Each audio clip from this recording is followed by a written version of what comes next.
Инаку кога сме кај насилствата мажи жени,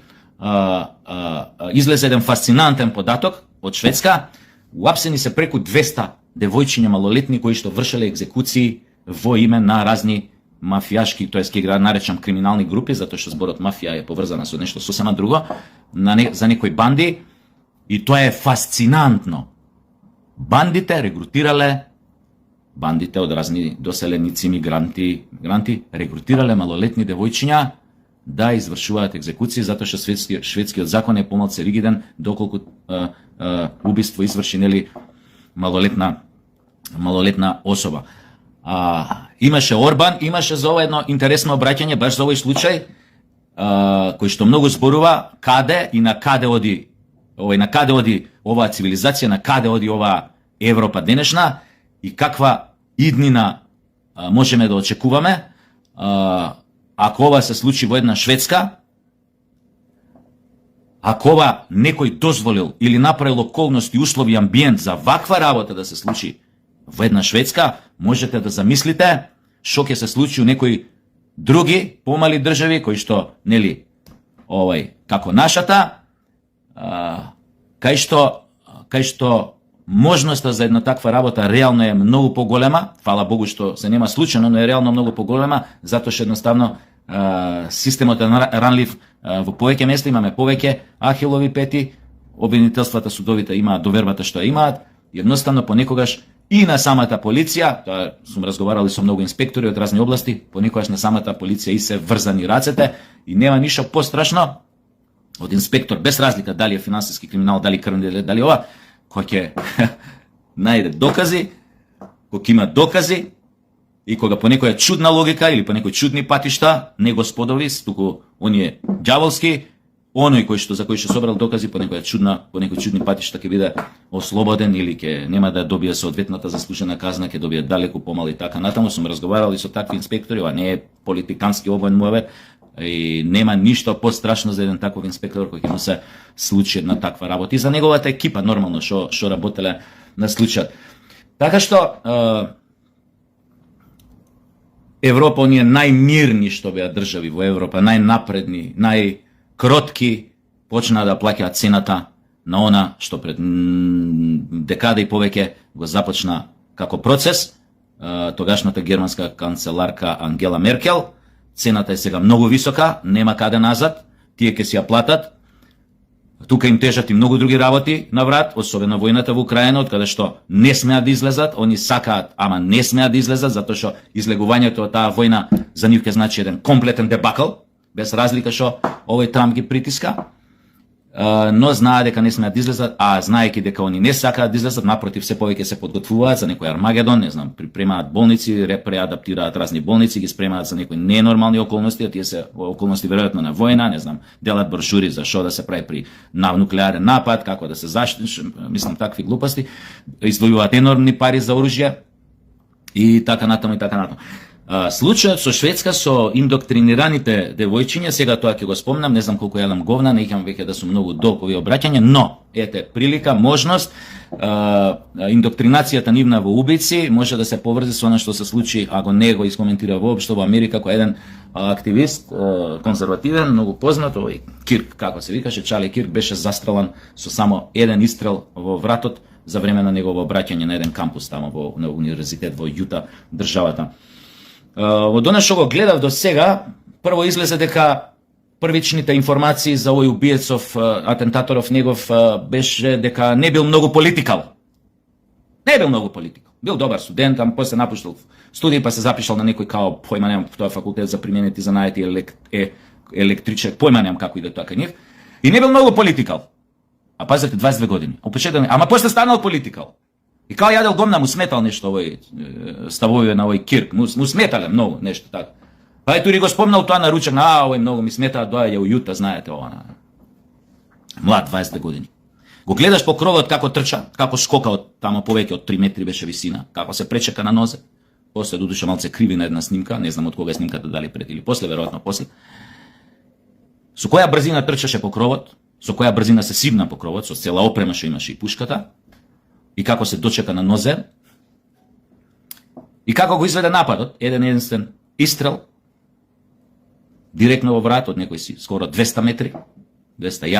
јарди се, тоа би му дошло скоро 200 метри. Еби ga, сега не знам како беше 180. Океј, не е тоа за добар снайперист, не е некоја оваква респектибилна далечина, најоптимална е 600, 500, 600, 700 метри, а има некои кои што нели знаат да кекнат некого и на 1600 метра, мислам, без проблем. А имаш тие снайперисти кои што и на многу по големи дистанции. Само тоа веројатноста да погодиш е тоа многу мало, све зависи од треба да процениш ветар, околности, струења, не знам, све треба, све на таа далечина, све буквално треба да. Не е битно. Шо ми беше муабетот? Кога обично во Америка е тоа. Кога некој треба да биде убиен во атентат, да кажеме дека ова е атентат, уште нема официјално, нели, мотивите, кои се, но да кажеме дека е атентат. Американците се познати по тоа што обично наоѓаат секогаш некој, затоа не случајно спомнав што за него се збореше, прво бил не политикал, па станал политикал, па е таков изопштеник, осамен, не дупел многу пичина, него сакале многу пичина, таков малце, знаеш, осамен, добар ученик, ама после тоа ништо му се десило, па напуштил, приказните се многу слични да земете на многу атентатори во минатото што екзекутирале дали некои активисти граѓански у Америка, дали председатели, дали овој, дали они, дали кандидати за председатели, така натаму и така натаму. Дали ќе го земете овој Ли Освалд, дали ќе го земете убиецот на Мартин Лутер Кинг, дали ќе го земете убиецот на брат му на Џон Кенеди, Роберт Кенеди, која беше убиен во очи изборите кај што за председател на Америка, кај што најверојатно ќе станеше новиот председател на Америка, дали ќе станува збор за за атентатот на Реган, претходно за обидот за атентат на Џон Форд, како се викаше, така ли се викаше председателот амерички после Никсон што дојде. Дали се работи после за некои овие масовни убивања во школи, како што беше Колумбина, Тексас, Мексас, тоа киното, тој како се викаше као Бетмен, што беше облечен итн.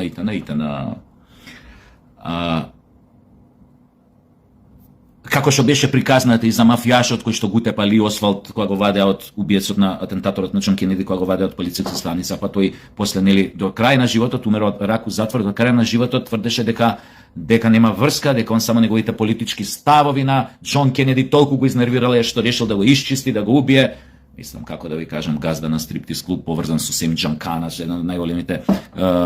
каповци на мафијата и така натаму, одеднаш му текнало да го убие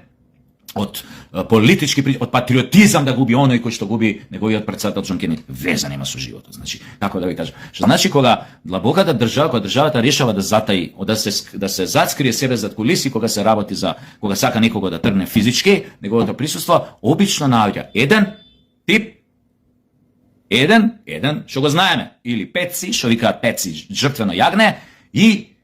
го индоктринира, или он доброволно прифаќа да го изврши тоа, но во повеќето случаи, како на Сирхан, убиецот на Роберт Кенеди, на брат му на Џон Кенеди, после убиството, како и на овој на Мартин Лутер Кинг, па и на Џон Ленон, овој Чепмен што губи, но зборам сега за Сирхан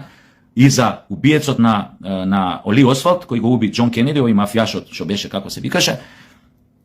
после убиството, интересно, не им текнуваа многу работи. Како избришана свест, не му текнува.